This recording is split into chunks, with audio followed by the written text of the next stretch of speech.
Je m'appelle Simon Gronowski. Je suis né le 12 octobre 1931. Donc aujourd'hui j'ai 94 ans. Je suis né à Bruxelles, exactement à Uccle, et j'ai toujours habité à Bruxelles.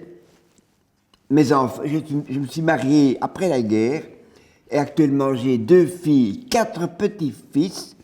Tout le monde est né en Belgique, et tout le monde habite dans ma ville de Bruxelles. J'ai toujours vécu à Bruxelles. Et je suis un militant de la paix, de la démocratie et de l'amitié entre les hommes et du respect mutuel entre tous les hommes.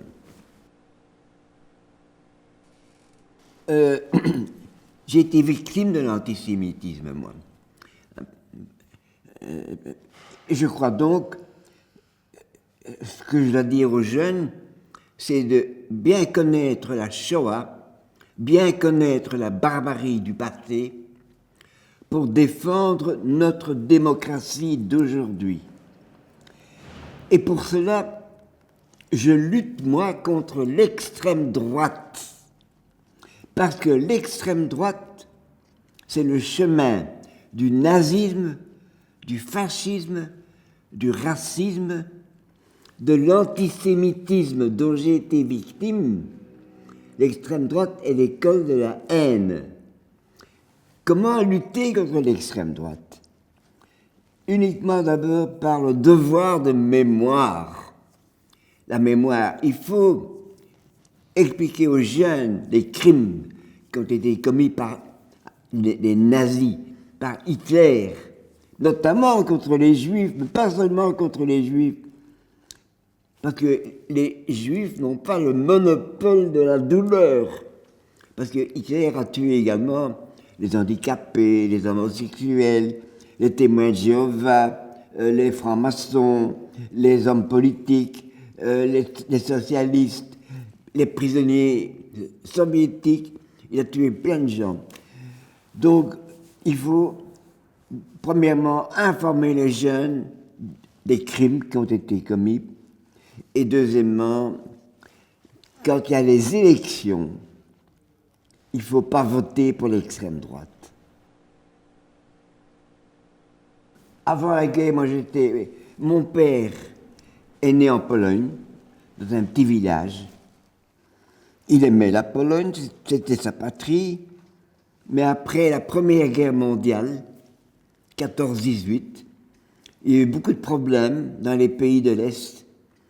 Il y avait beaucoup de misère, de chômage, et beaucoup d'antisémitisme. Et des pogroms même.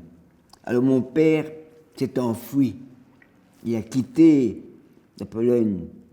Il avait 22-23 ans. Il a traversé l'Allemagne et est entré en Belgique en fraude, sans papier. C'est pourquoi moi, aujourd'hui, je suis solidaire des réfugiés et des sans-papiers d'aujourd'hui. Parce que je suis un fils de sans-papiers et je n'ai jamais renié mes origines. Mais mon père a été rapidement régularisé en Belgique. Parce qu'à l'époque, la Belgique était déjà une terre d'asile. Il a été régularisé et il a aimé la Belgique. Mais seulement, comme il n'y avait pas de travail, il a été obligé d'aller travailler dans la mine de charbon en Wallonie. Et là, il est devenu malade des poumons. Bon, et puis, il est sorti de la mine. Il a commencé une affaire commerciale dans le cuir, leder, la maroquinerie. Et ça marchait bien. Il a retrouvé une jeune fille qui venait de Lituanie. Ils se sont mariés près de Liège. Ils ont eu 2 enfants. Ma sœur Ita, elle est née à Liège. Et moi, je suis né, donc, comme je l'ai dit, à Bruxelles, en octobre 1931. Et puis, avant la guerre, j'étais un enfant comme tout le monde. Moi, j'allais à l'école primaire, j'allais au scout, j'adorais les scouts, Boy Scouts de Belgique, et je n'ai jamais eu de problème d'antisémitisme. Je ne savais pas même ça. Mais mon père était un homme très croyant. Il a douté des hommes, mais jamais de Dieu. Et il m'a donné une éducation dans la religion juive. Voilà. Et il s'est passé que, au début de la guerre, j'ai bien vu que mes parents étaient inquiets parce qu'il y avait beaucoup de mesures contre les Juifs. Beaucoup de mesures. Mais les gens ne savaient pas la suite.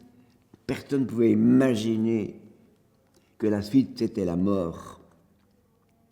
Alors, mais moi, j'ai tourné le dos à tout ça pour aller à mes réunions de scouts.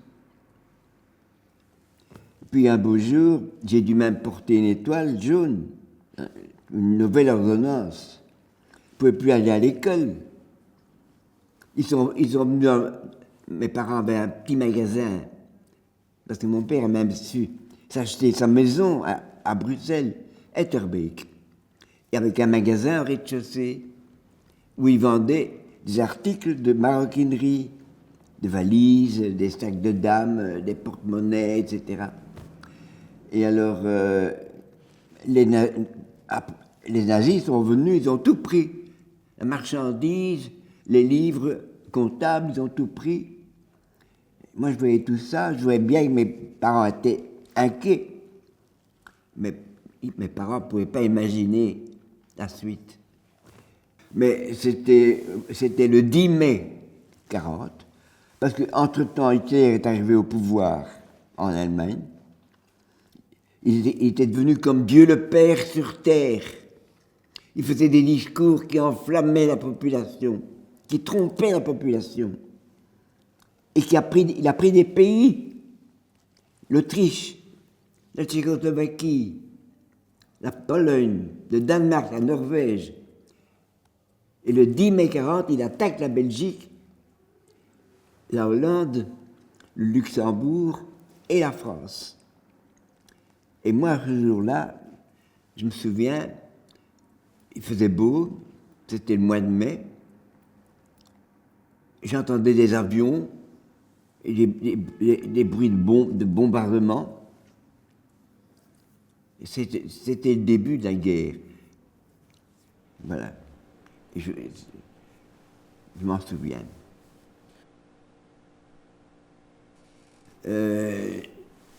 Les nazis, donc, ont tué ma mère et ma sœur dans la chambre à gaz d'Auschwitz-Birkenau. Mon père a échappé à l'arrestation, car ce jour-là, comme il souffrait des poumons, il était à l'hôpital. Mais après la guerre, quand on a découvert les camps, comme Dachau, Buchenwald, Auschwitz, Bergen-Belsen et d'autres, et qu'on a vu dans les journaux à Bruxelles des photos de montagnes de cadavres, des chambres à gaz, des fours crématoires et quelques survivants squelettiques, mon père a compris que sa femme et sa fille, donc ma mère et ma sœur, ne reviendraient pas. Il est mort désespéré et je suis resté seul. Mais moi-même, quand j'avais 11 ans, la Gestapo m'a pris, m'a jeté dans un cachot. C'était la cave de la Gestapo à Bruxelles, avenue Louise. Et puis ils m'ont mis dans une grande prison, la caserne d'Ossin, à Malines. Je suis resté là 1 mois, sans rien comprendre.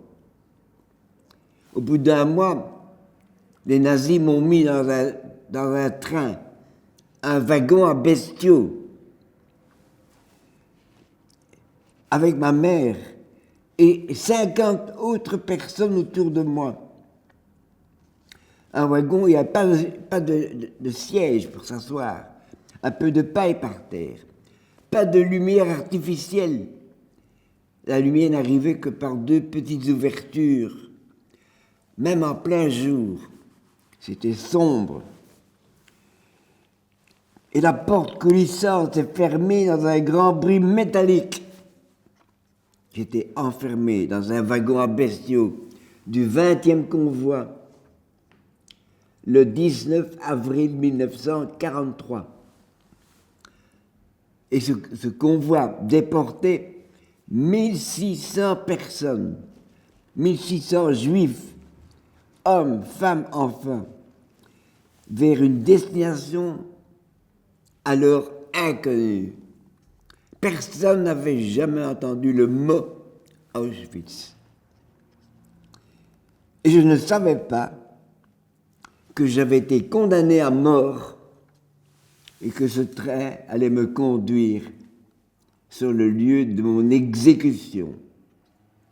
Et par miracle, j'ai sauté du train et je me suis échappé. Un miracle, je n'avais que 11 ans. J'ai couru toute la nuit dans les bois et les champs et les forêts. Je ne savais pas où j'étais. J'étais tout seul. Et le matin, je suis arrivé dans un village. En fait, j'ai sauté dans le Limbourg, près de Borglone.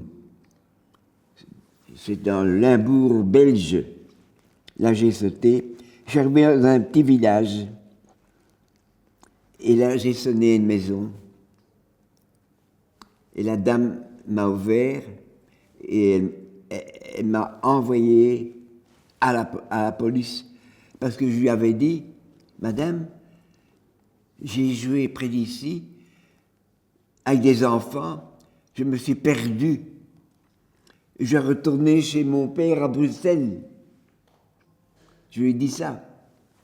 Ça ne tenait pas debout.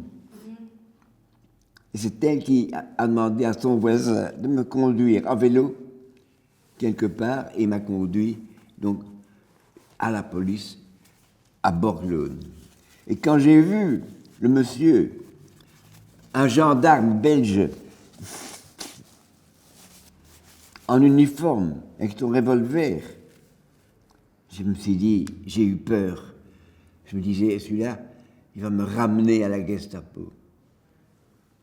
Mais il est allé au renseignement, et puis il est revenu, et ce monsieur m'a dit, je sais tout. Tu étais dans le train des Juifs qu'on emmenait en Allemagne. Tu t'es échappé. Tu n'as pas à avoir peur. Je suis un bon Belge. Je ne vais pas te dénoncer. Alors j'ai avoué. Je suis tombé dans ses bras. Et sa femme m'a donné à manger. Un bain parce que j'étais plein de boue. Et comme je voulais rentrer à Bruxelles, mais pas à pied, avec un autre train, et que mes vêtements étaient complètement déchirés, pleins de boue, elle m'a donné le costume de son petit garçon pour que je sois habillé correctement dans le train et pas me faire remarquer. Et j'ai pris le train. Miracle, pas de contrôle. Je suis arrivé à Bruxelles. J'étais chez mes amis scouts qui m'ont conduit là où ils avaient caché mon père. Et j'ai retrouvé mon père. On était cachés séparément, mais on n'est que le 20 avril 1943. Mais Bruxelles n'a été libérée que 17 mois plus tard, le 3 septembre 1944. Et pendant 17 mois, j'ai été caché dans des familles catholiques qui m'ont traité comme leur enfant. Mais malheureusement, pendant ce temps-là, ils ont également déporté ma sœur, qui avait échappé au 20e convoi, car elle avait déjà la nationalité belge. Et puis à un moment donné, les nazis ont décidé de déporter également les juifs belges. Et ma sœur va partir le 20 septembre 1943. Et quand elle part, après 6 mois d'emprisonnement dans la caserne de Saint sous les nazis, elle ne sait pas encore qu'elle part pour la mort. Elle croit qu'elle part pour travailler. Parce que les nazis avaient fait croire aux gens qu'ils devaient partir pour travailler dans des camps de travail. Mais c'était un piège. Parce qu'au bout du voyage, les gens devaient mourir dans la chambre à gaz. Parce que de la part des nazis, tout était ruse, dissimulation, piège. La haine est une maladie que moi j'ai jamais eue. J'ai été très malheureux après la guerre, mais j'ai jamais eu de haine. Les gens qui ont de la haine devraient aller dans les hôpitaux se faire soigner. Mais le nazisme, c'est l'école de la haine qui veut diviser les gens en plusieurs catégories, les uns contre les autres. Alors, notamment la haine contre les juifs, l'antisémitisme que je combats. Et donc, comment combattre l'antisémitisme ? J'ai toute ma vie combattu contre l'antisémitisme. D'abord, par l'éducation, l'information des jeunes.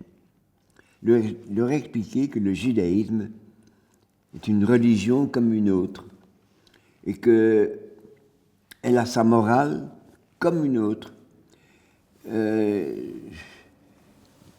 Expliquer aux jeunes les valeurs du judaïsme, parce que le judaïsme, ce sont des valeurs d'humanisme, de justice, et d'amour même, et même de pardon, puisqu'il y a le jour du grand pardon, Yom Kippour.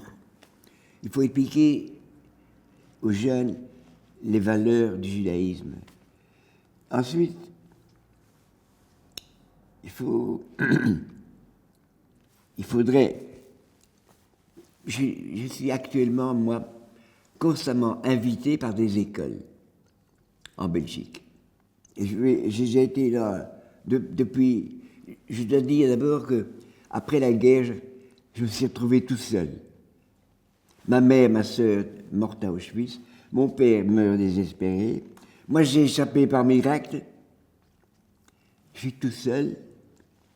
Et j'ai été d'abord dans une famille d'accueil, après la guerre, pendant 2 ans. Et puis après, j'ai été habité dans la maison de mes parents, dont j'avais hérité, là où ils avaient leur magasin. Et j'avais des locataires, 3 locataires qui me payaient un loyer, et avec cet argent, j'ai payé mes études. J'ai voulu absolument faire des études. Et donc, quand j'ai eu 23 ans, j'étais docteur en droit et avocat. Et je suis encore avocat aujourd'hui, mais je vais quitter bientôt. Et pendant 60 ans, j'ai presque jamais parlé de tout ça. C'était pas un secret. Mes proches savaient, mais 2 choses. J'ai sauté du train, j'ai perdu ma famille, c'est tout. Je n'en parlais pas. D'ailleurs, j'avais peur d'embêter les gens en racontant mon histoire. Et au bout de 60 ans, on est venu me dire que je devais écrire un livre. Alors je l'ai fait. Et depuis que j'ai écrit ce livre, qui a paru en 2002, je suis invité partout. En Belgique, dans d'autres pays, dans des écoles, pour des jeunes, pour des moins jeunes aussi. Partout, j'informe les gens de ça. C'est ma mission. Et j'apporte un message d'espoir. Je dis à tout le monde que j'apporte pas un message de chagrin, mais un message d'espoir et de bonheur, car je crois en l'avenir, car je crois, moi, que l'homme est bon. Je crois en la bonté humaine. Moi, je trouve qu'on devrait prévoir dans toutes les écoles un cours qui s'appellerait un cours contre toutes les discriminations. Pas seulement contre l'antisémitisme, mais contre l'islamophobie, contre la haine des handicapés, des homosexuels, des intellectuels, et notamment contre la haine. Il faut expliquer le danger de l'antisémitisme. Mais il augmente beaucoup, l'antisémitisme. Ça, c'est une autre question.